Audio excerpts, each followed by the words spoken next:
اور بالکل کیسے بنا دیا؟ جیسے بجھا ہوا بنا دیا. وما خلقنا السماء والارض وما بينها لاعبين، اور ہم نے آسمان کو اور زمین کو جو ان دونوں کے درمیان ہے ان کو کھیلتے ہوئے پیدا نہیں کیا. یہ سمجھتے ہیں یہ لوگ، یہ کہتے ہیں اور یہ سمجھتے ہیں کہ اللہ تعالیٰ نے یہ تمام کی تمام کائنات کی چیزیں صرف کھیل تماشے کے لیے، اپنے آپ کو خوش رکھنے کے لیے نعوذ باللہ پیدا کی ہے. تو میرے رب نے فرمایا کہ ہم نے ان تمام چیزوں کو کھیلتے ہوئے پیدا نہیں کیا. اللہ رب العزت نے آگاہ فرما دیا کہ کائنات کو عدل و انصاف سے ایک مقصد کے لیے بنایا ہے، اسے بے فائدہ نہیں بنایا، حق کے ساتھ پیدا کیا ہے. ایسا نہیں ہے کہ کائنات بچوں کا کھیل ہو، ادھر بنایا اور ادھر اس کو بگاڑ دیا.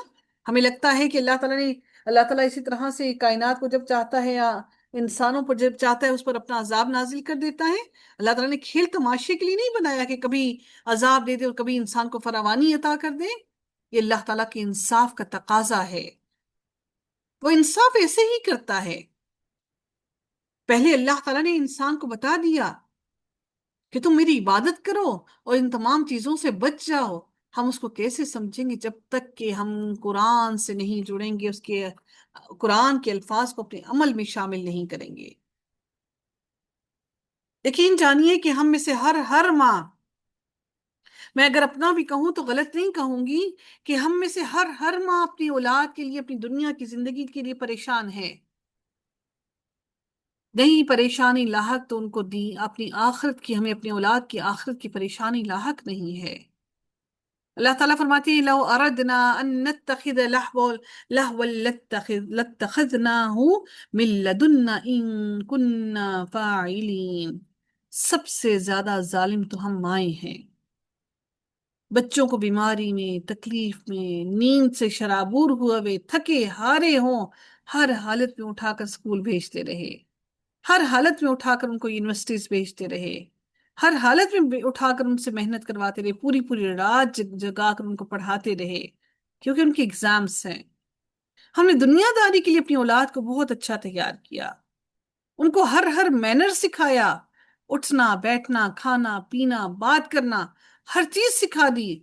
نہ سکھایا تو اپنے رب سے محبت کرنا نہ سکھائی، نہ سکھایا تو اپنے رب سے جڑنا نہ سکھایا.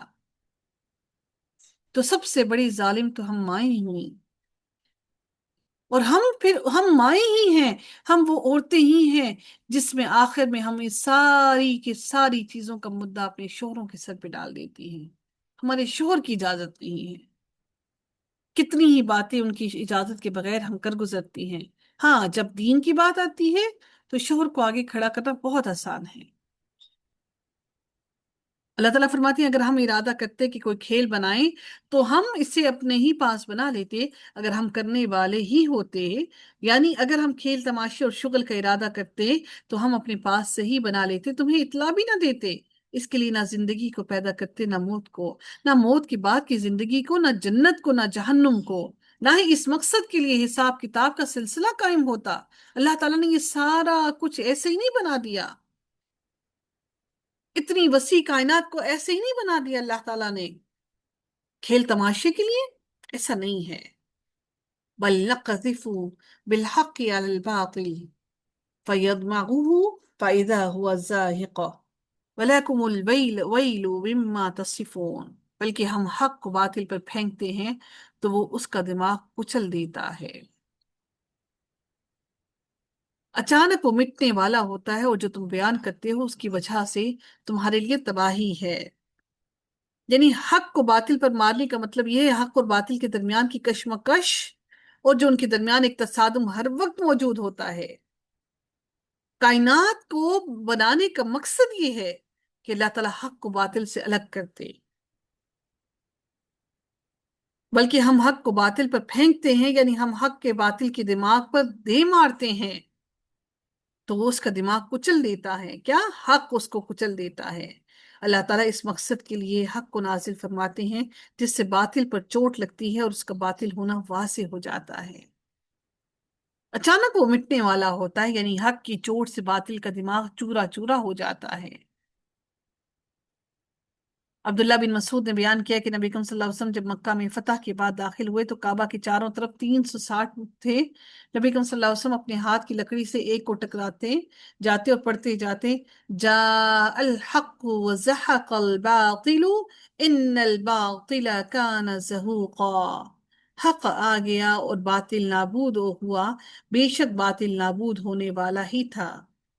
جاء الحق وما يبدئ الباطل وما يعید. حق آ گیا اور باطل نہ آغاز کر سکتا ہے اور نہ وہ اعادہ کر سکتا ہے، نہ وہ سدھار سکتا ہے کسی بھی بات کو. حق آ گیا. الحمدللہ اللہ تعالیٰ نے آج ہمیں حق کو سیکھنے کا موقع دیا ہے. وَلَكُمُ الْوَيْلُ وَيْلُ مِمَّا تَصِفُونَ. اور جو تم بیان کرتے ہو اس کی وجہ سے تمہارے لیے تباہی ہے. یعنی انسان کی فضول اور لا یعنی باتیں ہلاکت کا باعث بننے والی ہیں. مثلا کائنات ایک کھیل تماشا ہے، یا یہ کہ یہ ایک کائنات ایک کھیل تماشا کی زندگی ہے. یہ جو دنیا ہے ہمارے لیے ایک کھیل تماشا ہے، لیکن اللہ تعالیٰ کے لیے یہ کوئی کھیل تماشا نہیں ہے. تم نے یہ کہا کہ اللہ کے لیے کوئی کھیل تماشا، ایسا ہرگز نہیں ہے. دل لگی تو ہم لگا کر بیٹھے ہیں. وَلَهُ مَنْ فِي السَّمَاوَاتِ وَالْأَرْضِ وَمَنْ عِنْدَهُ لَا يَسْتَكْبِرُونَ عَنْ عِبَادَتِهِ وَلَا يَسْتَحْسِرُونَ. اور آسمانوں اور زمین میں جو بھی ہے اسی کا ہے، اور جو اس کے پاس ہے وہ اس کی عبادت سے نہ تکبر کرتے ہیں اور نہ ہی تھکتے ہیں. کون؟ فرشتے. اللہ تعالیٰ کی تمام مخلوقات سر جھکائے ہوئے، سر تسلیم خم کیے ہوئے ہیں. وہ تھکتے بھی نہیں اللہ تعالیٰ کی حمد و ثنا کو بیان کرتے کرتے، اور نہ ہی اکتاتے ہیں. ہم انسان ہیں جو اکتا جاتے ہیں. ہم انسان ہیں جو قرآن پڑھتے پڑھتے بور ہونے لگتے ہیں. ہم انسان ہیں جو ہر وقت ذکر کرتے ہوئے تھک جاتے ہیں. باقی اور کسی بات سے گپ شپ لگانے سے اور دنیا داری سے ہم نہیں تھکتے. یسبحون اللیل والنہار لا یفترون. وہ رات اور دن تسبیح کرتے ہیں اور وہ وقفہ بھی نہیں کرتے. کون؟ یہ فرشتے مسلسل تسبیح کیے جا رہے ہیں بغیر دم لیے. مسلسل تسبیح کیے جا رہے ہیں اور وہ وقفہ بھی نہیں کرتے، اللہ کی نافرمانی بھی نہیں کرتے.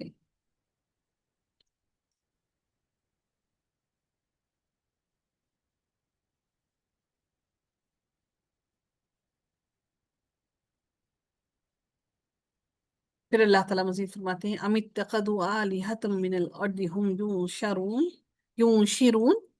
پھر اللہ تعالیٰ فرماتے ہیں کہ یا انہوں نے زمین سے معبود بنا رکھے ہیں کہ وہ کسی کو زندہ کریں گے. کیا ان کے معبود کسی کو زندہ کر سکتے ہیں؟ اللہ تعالیٰ جب کسی کی زندگی کو چھین لے تو کیا ان مردہ کے اندر جان ڈال سکتے ہیں؟ کسی کو بیماری سے شفا دے سکتے ہیں؟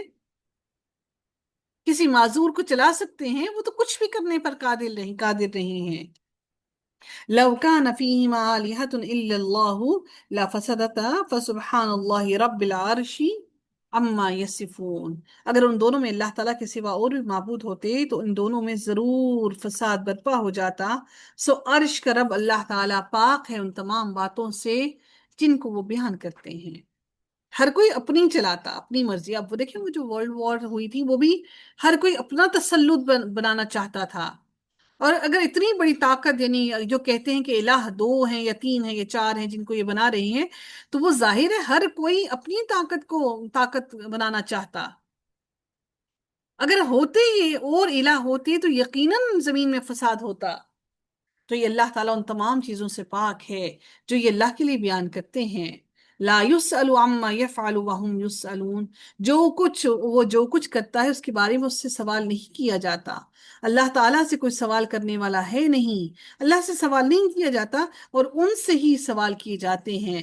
کن سے؟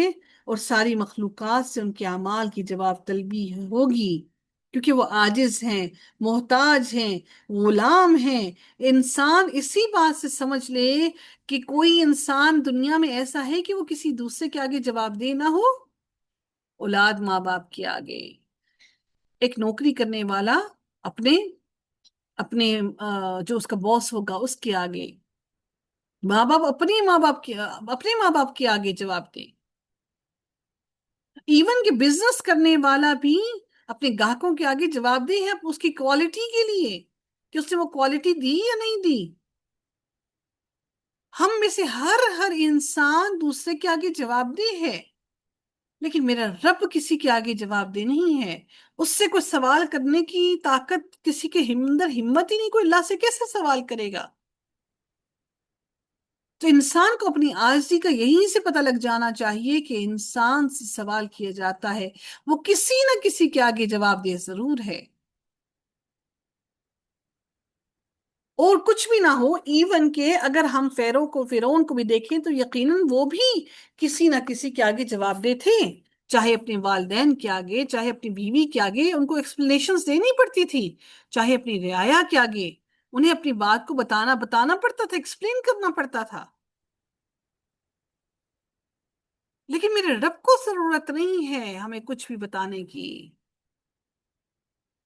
اس سے سوال نہیں کیا جاتا، اس سے کوئی سوال نہیں کر سکتا۔ لیکن میرا رب پھر بھی اپنی بار بار اپنی ذات کے بارے میں انٹروڈکشن بار بار دیتا ہے کہ میں وہ ہوں کائنات کا خالق، تم لوگ میری عبادت کرو۔ ام اتخذوا من دونه آلهة قل هاتوا برهانكم هذا ذکر من معي وذکر من قبلی بل اکثرهم لا يعلمون۔ اللہ تعالیٰ فرماتے ہیں یا انہوں نے اللہ تعالیٰ کے سوا معبود بنا رکھے ہیں؟ آپ کہہ دیں اپنی دلیل لاؤ۔ یہ ان لوگوں کی نصیحت بھی جو میرے ساتھ ہیں، اور ان کی نصیحت بھی جو مجھ سے پہلے تھے، یعنی جو قرآن کریم جو میرے پاس ہے اس کی بھی کوئی اگر ایسی بات ہے قرآن میں کوئی تمہیں کہیں ملتی ہے تو اس کو لے کر آؤ، یا اگر وہ نہیں ہے من ذکر من قبلی، یا اس سے پہلے جو آسمانی کتابیں تورات، زبور اور انجیل وغیرہ اور جو بھی مصحف ہیں ان تمام کو لے کر آؤ اگر کوئی ایسی دلیل موجود ہے، بلکہ ان میں سے اکثر حق نہیں جانتے، وہ منہ موڑنے والے ہیں۔ صاف ظاہر ہو گیا کہ وہ کوئی دلیل لانے پر قدرت ہی نہیں رکھتے، ان کے پاس کوئی دلیل موجود ہی نہیں ہے۔ جب وہ کوئی برہان کوئی دلیل لا ہی نہ سکے تو یقیناً یہ سب کے سب جھوٹے ہیں۔ پھر میرے رب نے فرمایا وَمَا أَرْسَلْنَا مِن قَبْلِكَ مِن رَّسُولٍ إِلَّا نُوحِي إِلَيْهِ أَنَّهُ لَا إِلَٰهَ إِلَّا أَنَا فَاعْبُدُونِ۔ اور ہم نے آپ سے پہلے کوئی رسول نہیں بھیجا مگر ہم اس کی طرف وحی کرتے رہے کہ بلا شبہ میرے سوا کوئی معبود نہیں، تو تم میری ہی عبادت کرو، یعنی تم سب کے سب میری ہی عبادت کرو، میرے سوا کوئی معبود نہیں۔ وَقَالُوا اتَّخَذَ الرَّحْمَٰنُ وَلَدًا سُبْحَانَهُ، اور انہوں نے کہا کہ رحمان نے کوئی اولاد بنا رکھی ہے، وہ اس سے پاک ہے، بلکہ وہ فرشتے معزز بندے ہیں، بل عباد مکرمون، یعنی عبادت کرنے والے۔ بندے سے مراد یہ ہرگز نہیں ہے کہ وہ انسان ہے، بلکہ عباد کا مطلب ہوتا ہے فرشت، یعنی اللہ کی بندگی کرنے والا۔ پاک ہے اللہ تعالیٰ ان تمام چیزوں سے جو اللہ کے لیے بیان کرتے ہیں۔ لا يسبقونه بالقول وهم بأمره يعملون، وہ اس سے بات میں پہل نہیں کرتے اور وہ اس کے حکم پر عمل کرتے ہیں۔ کون؟ فرشتے۔ اللہ تعالیٰ کے اتنے تابع فرمان ہیں کہ اللہ تعالیٰ کی بات سے پہلے وہ پہل نہیں کرتے اور وہ اس کے حکم پر کی تعمیل کرتے ہیں۔ يعلم ما بين أيديهم وما خلفهم ولا يشفعون إلا لمن ارتضى وهم من خشيته مشفقون۔ وہ جانتا ہے جو ان کے سامنے ہے اور جو ان کے پیچھے ہے، اور وہ سفارش نہیں کرتے مگر اس کے لیے جسے اللہ تعالیٰ پسند کرے، اور وہ اس کے خوف سے ڈرنے والے ہیں، یعنی فرشتے بھی سفارش کریں گے۔ فرشتے اللہ تعالیٰ کے علم کے احاطے سے نکل نہیں سکتے۔ اللہ تعالیٰ فرشتوں کے ماضی، حال اور مستقبل سے مکمل طور پر باخبر ہے۔ فرشتے اللہ تعالیٰ کے حکم اور اس کی تدبیر سے باہر نہیں نکل سکتے۔ فرشتے اللہ تعالیٰ سے کسی بات میں سبقت نہیں کرتے، وہ سفارش نہیں کرتے مگر اس کے لیے جسے اللہ تعالیٰ پسند کرے۔ فرشتے اسی کی سفارش صرف کرتے ہیں جسے اللہ تعالیٰ، جس سے میرا رب راضی ہوگا۔ وَمَن يَقُلْ مِنْهُمْ إِنِّي إِلَٰهٌ مِّن دُونِهِ فَذَٰلِكَ نَجْزِيهِ جَهَنَّمَ، اور ان میں سے جو کہتا ہے کہ بلا شبہ اللہ کے سوا میں معبود ہوں تو اسی کو ہم جہنم کی سزا دیں گے، اور ظالموں کو ہم ایسے ہی بدلہ دیا کرتے ہیں۔ كَذَٰلِكَ نَجْزِي الظَّالِمِينَ، ظالم کون؟ جس نے اپنی جان پر ظلم کیا۔ جو اپنی جان کے ساتھ مخلص نہیں، وہ کسی اور کے ساتھ کیسے مخلص ہو سکتا ہے؟ جس کو اپنی جان کی پرواہ نہیں تو یقیناً اللہ تعالیٰ کو بھی اس کی قطعاً پرواہ نہیں ہے۔ اللہ تعالیٰ ہم سب کو عمل صالح کرنے کی توفیق عطا فرمائے، آمین یا رب العالمین۔